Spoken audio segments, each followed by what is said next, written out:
With COVID-19 halting mass events across the Caribbean region, Carnival celebrations have not been held since 2019. However, St. Lucia is joining Grenada and Dominica in taking the festivities virtually in what has been dubbed the Trifecta Carnival. Plans for the branding and commercialization of Carnival in St. Lucia, Dominica and Grenada as a triune product are well advanced. The Trifecta Carnival is being described as an experience-driven, creative commercial product created for the 3 island showcases that offer the patron the opportunity to immerse themselves at varying levels and price points across the 3 distinct Caribbean carnivals. The experience promises a transformative ritual of 3 carnivals that, when completed once or several times over the 3-year duration of the program, will unleash positive energy into the world. 3 carnivals, 1 ritual. Love, party, power. Join the ritual. Mas Dominic in Dominica delivering the love, St. Lucia Carnival delivering the party, and Spice Mas delivering the power in Grenada. Export St. Lucia is facilitating this trifecta offering. Senior Client Manager on the project, Anthony John, provided an update during a recent panel discussion to sensitize the public on this synergistic effort.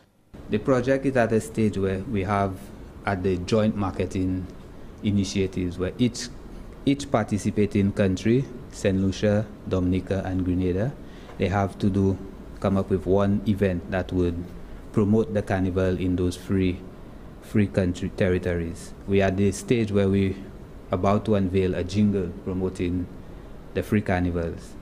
At the national level, each country, each agency would be doing some promotional and marketing activities at the national level to ensure that persons home and abroad gets on board with the project, gets to know what's happening. They are at the stage where we commission of some social media marketing, and also promotion at the national level at items or areas in which the countries or the organizations seem fit for their respective entities. All 3 carnivals have undergone extensive exercise to improve their commercialization, branding, and intellectual property protection. The Trifecta offering is one prong of the commercialization that cements the success of this overall initiative financed by the Caribbean Development Bank through its Cultural and Creative Industries Innovation Fund. Joining the panel virtually from Barbados was Bank Facility Coordinator Dr. Mariel Barrow-Magnon. Given the current moment with many of our carnivals on pause due to COVID-19, it is indeed prescient to carefully consider how carnivals will evolve going forward. We are very, very proud of the output produced by Export St. Lucia, their Dominican and Grenadian partners, and Excella Marketing.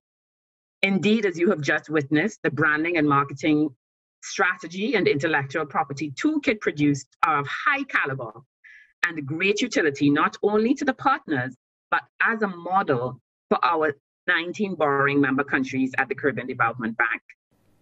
All 3 bodies responsible for Carnival in the participating islands are enthusiastic about the collaborative marketing initiative. Colin Pipe, Chief Executive Officer of the Discover Dominica Authority, was also on hand virtually to share his expectations for Mas Dominic through this venture. We are primarily patronized by the Dominica diaspora. And one of the things that we want to do and why we're particularly thrilled with this initiative is that we expect that this will give us additional exposure to the carnival goers, so to speak, the community of people who go to carnivals in different islands. And that by partnering with St. Lucia and Grenada and getting a different set of eyes looking at Dominica's carnival, it'll all go well for us in terms of attracting now some of these carnival goers to what is a new and different, or rather a different carnival experience. Organizers are also reporting buy-in from the stakeholders in each population. Chief Executive Officer of the Spice Mas Corporation in Grenada, Kelvin Jacob, emphasized that the success of the Trifecta is predicated on addressing the concerns of stakeholders. The ideas that came from that SWOT analysis, a lot of it came from our stakeholders. And we would have to pay a lot of attention to the weaknesses, especially pointed out in that SWOT analysis, we say that it came from our stakeholders and listen to what they are saying there and really try to work on improving that to get them to be happier with what the products that we are giving up. We know that many of them have been through the process with us in that project, and there is buy-in, and I think basically they're just waiting to see when we are open up again for carnival activities so that we can really work along together to execute a lot of the ideas and the plans. So as it comes to our stakeholders in Grenada, I think they are on board with us.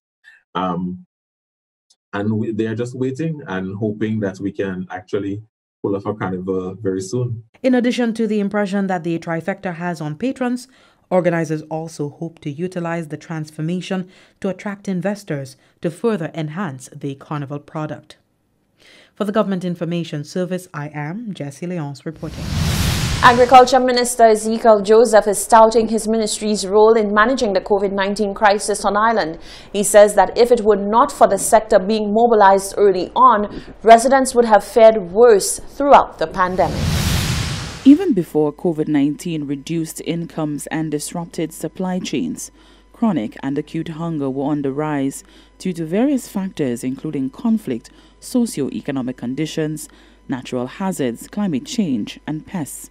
So when the pandemic hit, it was a no-brainer that food would be a basic need that was non-negotiable. In St. Lucia's case, the agriculture sector had to play a critical role in providing the much-needed resource to help the most vulnerable to stay afloat as they prepared for the uncertainty ahead. One of the initial recommendations, according to the Agriculture Minister Ezekiel Joseph, was to provide hot meals to families who desperately needed it. We started when we realized that the whole aspect of persons not being able to purchase or to buy food. We started with what we call a hot meal. A hot meal? A hot meal. And what that created, at the time, we were using some of the major hotels, right, the facility, and that would create employment for the chefs and the persons working in the kitchen. And in the same breath, create a market for our farmers to sell, because supermarkets close, we can export, you know. The hotels, the hospitality industry is not open, so the farmers in production and they could not sell, right? So that hot meal program created an avenue for our farmers and an avenue for a lot of other sectors. The initial plan of providing hot meals to families quickly evolved into providing fresh produce. You go into a house with a hot meal, right? But you have more than one person in the house. You know, so how you share that hot meal? Right? So we said no, let's revisit, because like I said, COVID is a new experience, and you don't have a template, right, for that new experience. So we said, instead of giving a hot meal, let's give food, right? And like raw food, right? Ground provision, and then we activated the St. Lucia Marketing Board, entity we had restructured, and every week we would have package over 1,000 boxes and distribute throughout the length and breadth of St. Lucia to the most needy people. Okay. Most needy. That's important. Not to just anybody. Because you have that people that can afford. So that's what we did. The sector not only provided food relief to residents, but compensation to fishers who were unable to venture out to sea. As a long-term strategy to providing a market for local farmers, the ministry has partnered with Massey Stores, where a section of the supermarket is dedicated to local produce. For the Hot 7 News, Nisha Charles reporting. Customers and the general public will soon be able to conduct business with the St. Lucia Electricity Services Limited, LUCELEC, at its southern office in Vieux Fort. So says LUCELEC's Chief Engineer, Gilroy Pilty.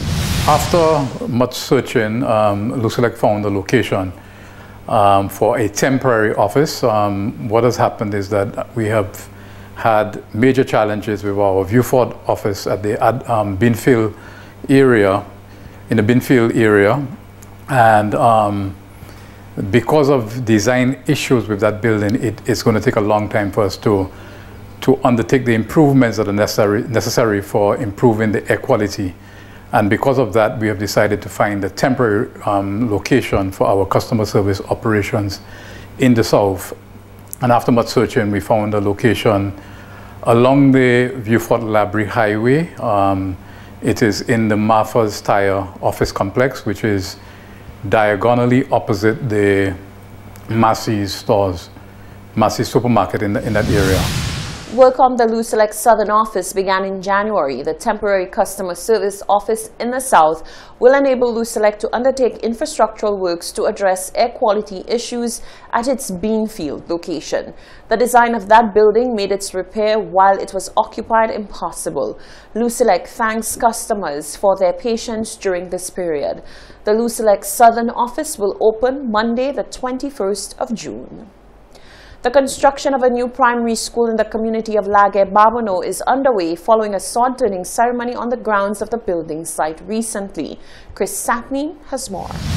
The project is being undertaken at a cost of some 7.5 million EC dollars through funding from the government of St. Lucia and co-financed by the Caribbean Development Bank, the CDB.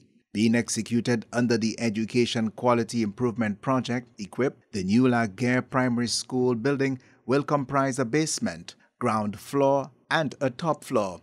The top floor will house 4 classrooms, a library, which will also house an IT laboratory, and a music room. The ground floor will house 4 classrooms, a sick bay, staff room, and principal's office. The basement will house an open breezeway, male and female washrooms, and a janitorial storage area. Prime Minister Alan Chastney, who spoke at the sod-turning ceremony, says students within today's modern world must be given the skills necessary to help them adapt, think for themselves, and to continuously strive to be the best. This is the vision. This is the future. This is understanding the capacity of our country to be able to grow. And it's recognizing that the infrastructure, the smart school in itself, is not sufficient. And that's why a big part of the EQUIP program has been, the first part for the first 3 years, has been about training the teachers to be in a smart school. There's no point in giving a child an iPad if the teacher doesn't understand it.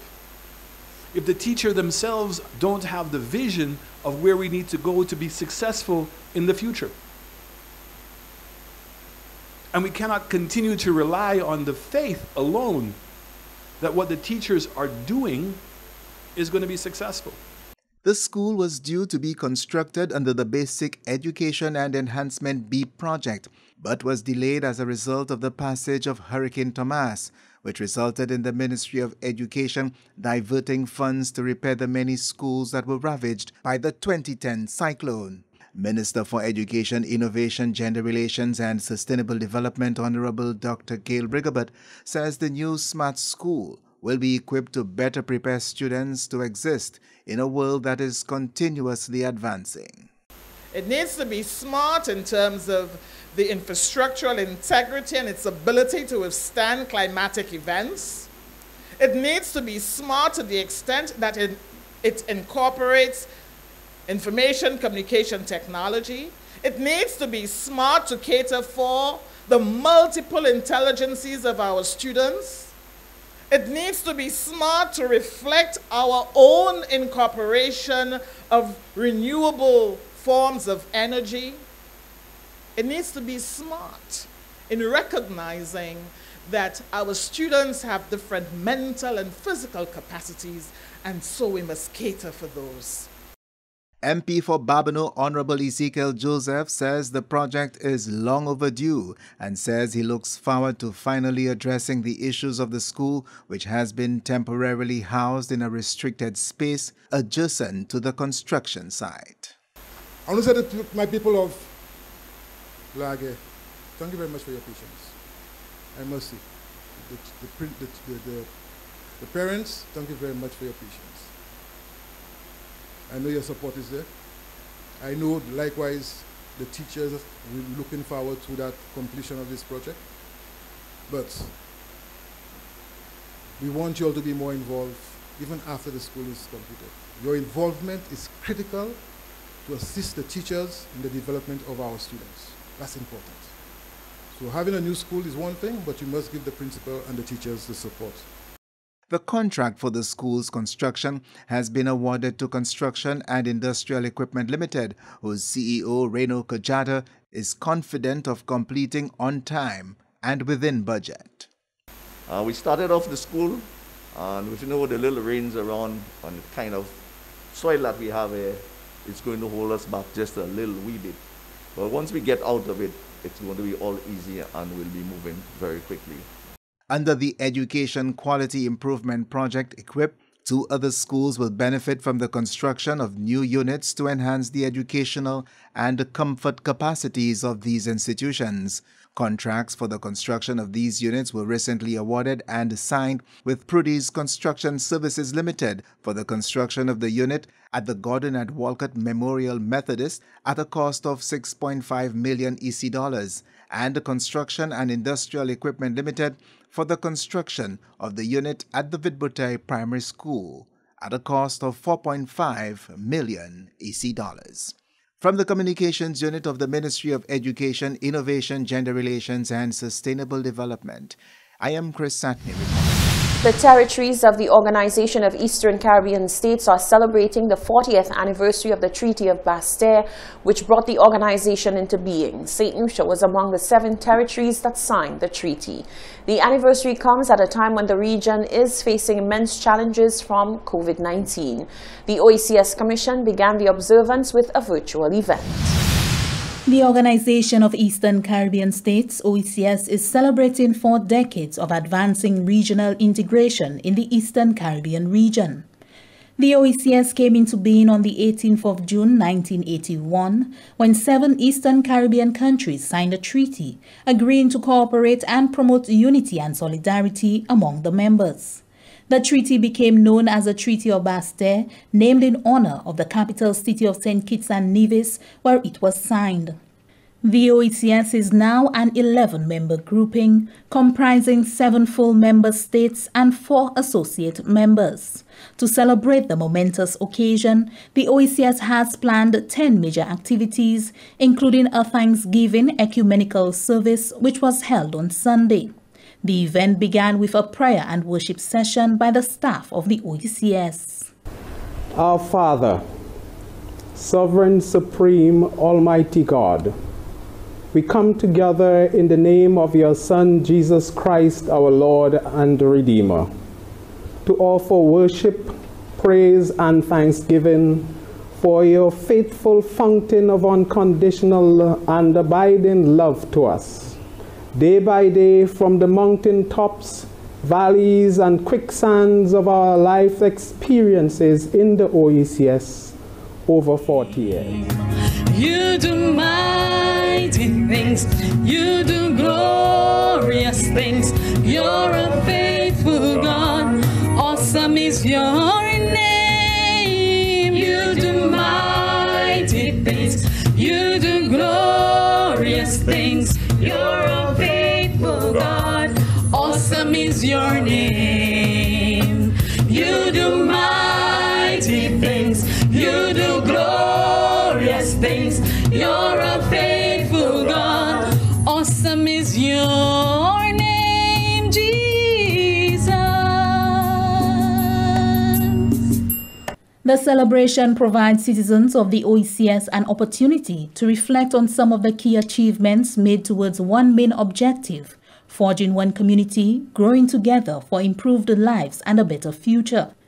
Major milestones were passed in 40 years of regional integration in the Eastern Caribbean in multiple areas, including education, health, social development, free movement of people and goods, trade, environmental sustainability, and cooperation, among others.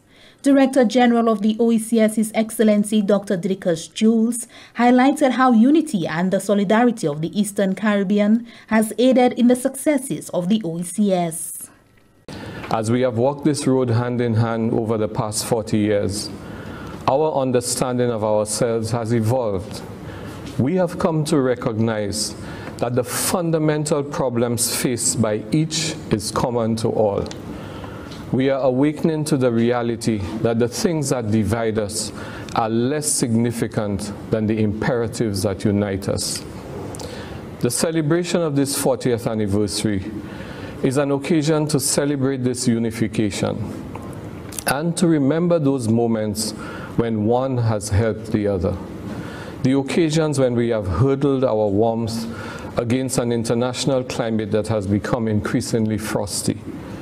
As we give thanks to God today, we must also appreciate the leaders, political and executive, who have started and guided the institutions of the OECS on this journey. We must also remember the adversities over which we have collectively triumphed, so that recollection can fortify our future resolve and reinforce our resilience. The OECS Thanksgiving Ecumenical Service was held on Sunday, the 13th of June, 2021. You're watching the Hot 7 TV Nightly News. When we return, the latest weather forecast.